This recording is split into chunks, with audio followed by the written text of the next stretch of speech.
ሰላምታችን በእያላችሁበት ይድረስ እንደምናላችሁ የተወደዳችሁ ተመልካቾች ከአማራ ሚዲያ ኮርፖሬሽን ደሴ ስቱዲዮ ለሰዓቱ ያዘጋጀናቸውን ዜናዎች ወደ እናንተ እናደርሳለን።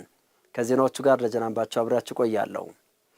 ማህበረሰቡ በልማትና በሰላም ጠንካራ ተሳትፎ በማድረጉ በርካታ የልማትና የመልካም አስተዳደር ስራዎችን ማከናወን እንዳስቻለው በደቡብ ወሎ ዞን የጊምባ ከተማ አስተዳደር አስታወቀ። ነዋሪዎቹ ለከተማዋ እድገት የሚያደርጉትን ተሳትፎ አጠናክረው እንደሚቀጥሉ ተናግረዋል። ተጨማሪውን ከባላለም እንከታተል። በአማራ ክልል በቅርብ ዓመታት ውስጥ በከተማ አስተዳደር ደረጃ ከተዋቀሩ ከተሞች መካከል ጊምባ ከተማ አስተዳደር አንዷ ናት። ከተማዋ ሁለት ሀገር አቋራጭ መስመር የሚያልፍባት የቦረና ሳይንት ወረይመኑ ብሔራዊ ፓርክና ብዙ ታሪክና ሚስጥር ያለው መቅደላ አምባ የቱሪስት መዳረሻ በአቅራቢያው የሚገኙ መሆኑ ከተማዋ ሰፊ የመልማትና የማደግ ጸጋ ያላት ስለመሆኗ ነዋሪዎቹ ይናገራሉ። ነዋሪዎቹ ከአካባቢው የመንግስት መዋቅር ጋር በመናበብና በመቀናጀት የከተማዋን እድገት የሚያፋጥኑ የልማት ስራዎች እየሰሩ መሆኑንም አንስተዋል። ከተማዋ ግን በተለያየ ልማቶች በህንጻ የመንገድ ስራ የኮሪደር ልማት ኢቭን የውስጥ ለውስጥ መንገድ እየተሰራ ነው። በቃ ጥሩ የተሻለ ከተማ ነው። እነዚህ የሚታዩትን ልማቶች ህዝቡም ጭምር የከተማ አስተዳደሩም ጥንካሬ እንዳለ ሆኖ ከጎን ህዝቡም ማህበረሰቡም ከጎን አለን በማለት ያለውን ልማት በዚህ ሁኔታ ለማሳየት ተችሏል። ከሰላም አኳያ ከኢኮኖሚ አኳያ ከልማት አኳያ በብዙ መልኩ የተሻለች ከተማና ማዕከልም ከመሆኗ ጋር ተያይዞ በርካታ የሆነ የልማት ትሩፋት ያለባት ከተማ የሆነች ከተማ ነች። አዳዲስ ኢንቨስተሮች እየመጡ ያለበት ሁኔታ አለ። መቅደላ አምባ ዩኒቨርሲቲያችን አሉ። ለልማት ናፋቂ የሆነ ማህበረሰብን በየቀኑ ወደዚህ ከተማ የሚፈስባት ከተማ ስለሆነች ጥሩ ላይ ያለች ከተማ ነች ብዬ ነው የማስበው። የልማቱ ሚስጥር የአካባቢው ሰላም መጠበቅ ነው የሚሉት የጊምባ ከተማ ነዋሪዎች ወደፊትም ለከተማቸው እድገትና ሰላም የሚያደርጉትን ተሳትፎ አጠናክረው እንደሚቀጥሉ ነው የገለጹት። እስካሁን ድረስ በሰላም ሁኔታ እጅግ በጣም አስተማማኝ እጅግ ሰላም እንደውም በዙሪያው ያሉ አካባቢዎች በዚች በከተማ በጣም የሚቀኑባት እስካሁን ድረስ ምንም ኩሽታ የሌለባት ነዋሪዎቿም እንደ ልብ ወጥተው የሚገቡባት ከተማ እስካሁን ድረስ አቅማችን በቻለው ልማት እየተሳተፍ በቃ ከተማ አስተዳደሩ እንዲለማ እንዳርግ ለልማት ከጎኑ እንሰለፋለን ማለት ነው። የማህበረሰብ ተሳትፎ ለአንድ ሀገር ሚና እንዲቀላል እንዳልሆነ እንገነዘባለን። እስከ ዛሬ ባለን ተሳትፎ በአነስተኛ ግንዛቤያችን የተወሰነ ያደረግነው ነገር አለ። የመጀመሪያው ምንድነው? ከአመራሩ ጎን መቆም ነው። አመራሩ አመራሪ ነው ብሎ መንግስቴ መንግስቴ ነው ብሎ መቆም ነው። ከዛ በመቀጠል ደግሞ ኢኮኖሚካሊ ማጋጨት ነው። ከዚህ አኳያ ጥሩ ነው። ቀጣይ ግን ትላንትና ከነበረው በደንብ በበለጠ ከመንግስታችንና ከአመራራችን ከህዝባችን ጋር የጋራ ሆነን በጋራ ለማልማት ዝግጁ ነን ማለት ነው። የጊምባ ከተማ አስተዳደር ከንቲባ እያሱ አባይ ማህበረሰቡ ለከተማዋ ማደግና መለወጥ በፍላጎት ብቻ ሳይሆን በተግባር መሳተፉ በርካታ የልማትና የመልካም አስተዳደር ስራዎችን ማከናወን አስችሎናል ብለዋል። ህዝቡ ለሰላም ባለቤት ነው። እዚህ አካባቢ ህዝቡ ስለ ሰላም አጥብቆ ይናገራል፣ አጥብቆ ይሰራል። ይህም በመሆኑ ምክንያት ከተማ አስተዳደራችን እስካሁን ሰዓት ድረስ አንጻራዊ ሰላም ያለበት ከተማ አስተዳደር ነው።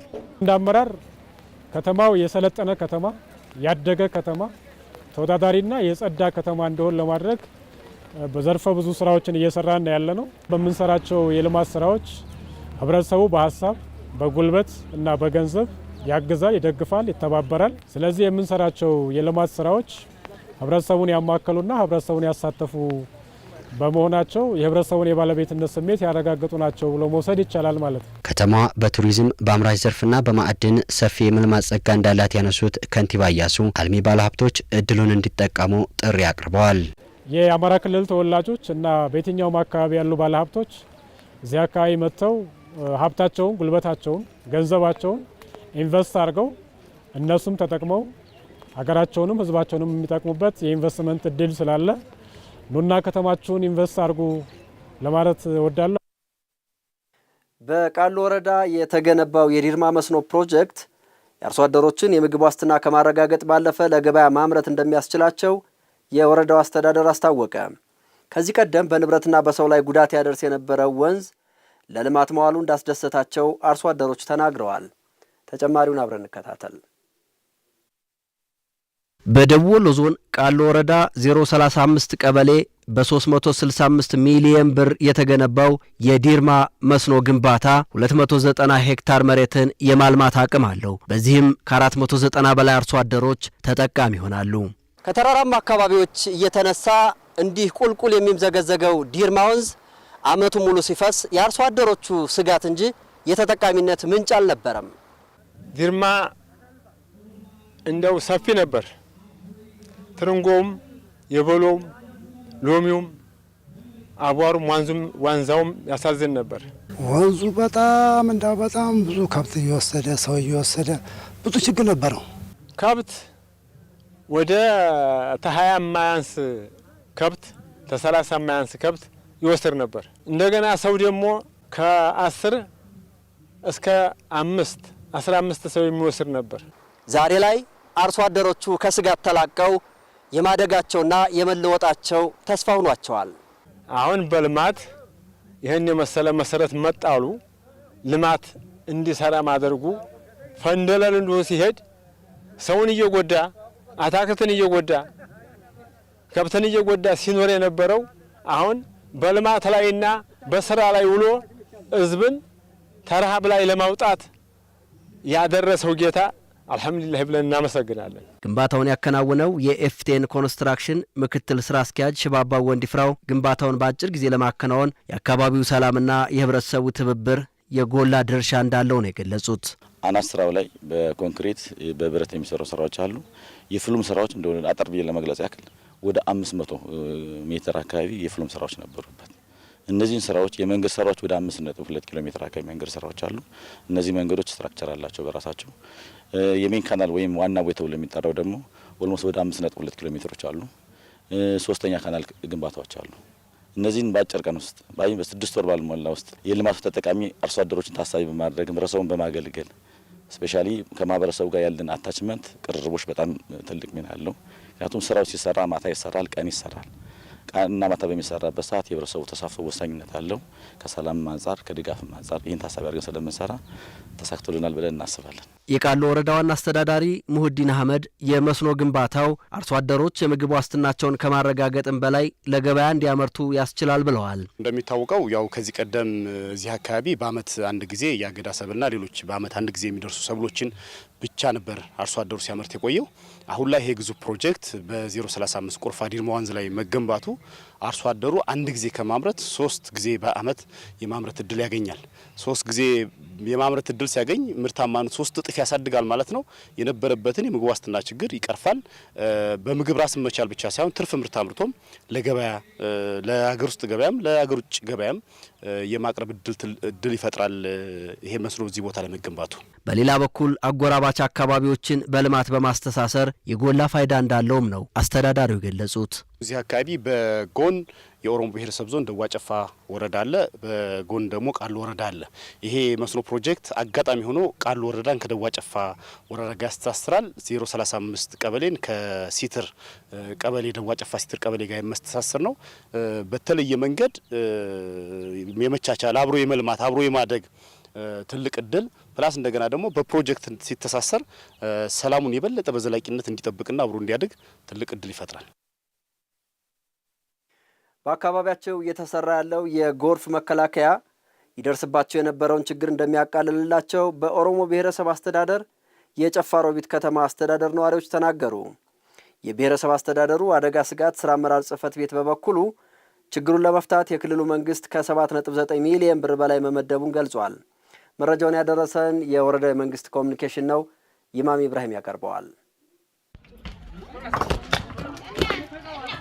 በአካባቢያቸው እየተሰራ ያለው የጎርፍ መከላከያ ይደርስባቸው የነበረውን ችግር እንደሚያቃልልላቸው በኦሮሞ ብሔረሰብ አስተዳደር ጨፋ ሮቢት ከተማ አስተዳደር የጎርፍ ተጋላጭ የሆኑ የህብረተሰብ ክፍሎች ተናግረዋል። በተደጋጋሚ ጎርፍ ያጠቃል ነበር። ንብረት ላይም እንስሳ ምንም ላይም ጉዳት ያደርስ ነበር።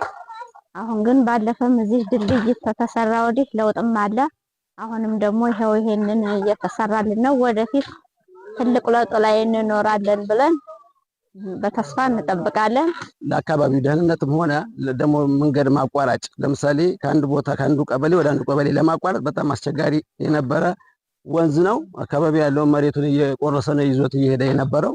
በአሁን ሰዓት ግን የጋቢውን ስራው ከተጀመረ ጀምሮ ማለት ትንሽኛም እየተረጋጋን ያለ ነው። እየተሰራ ላለው የጎርፍ ማፋሰሻ ህብረተሰቡ ጥበቃ እንዲያደርግ የጠየቁት ነዋሪዎቹ ዛፎችን በመትከል ረጅም ጊዜ እንዲያገለግል የድርሻቸውን እንደሚወጡም ተናግረዋል። ይሄ እኛ ንብረት ነው፣ ተንከባክበን መያዝ የግድ ነው። ጥበቃ ያስፈልገዋል፣ ጥገና ያስፈልገዋል።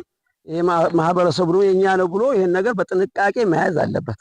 የጎርፍ አደጋው የመልካም አስተዳደር ችግር እንደነበር ያስታወሱት የጨፋ ሮቢት ከተማ አስተዳደር ምክትል ከንቲባና የስራና ስልጠና ጽሕፈት ቤት ኃላፊ ወይዘሮ ሀሊማ አሊ ማህበረሰቡን ሲያፈናቅልና በምርት ላይ ከፍተኛ ጉዳት ሲያደርስ ነበር ብለዋል። ይህንን ችግር ለመፍታት ከክልሉ መንግስት ጋር በመተባበርና በህብረተሰቡ ተሳትፎ ከ130 ሜትር በላይ የጋቢውን ስራ እየተሰራ መሆኑንም አክለዋል። ከ400 በላይ አባወራዎችን መታደግ እንደሚችልም ኃላፊዋ ገልጸዋል።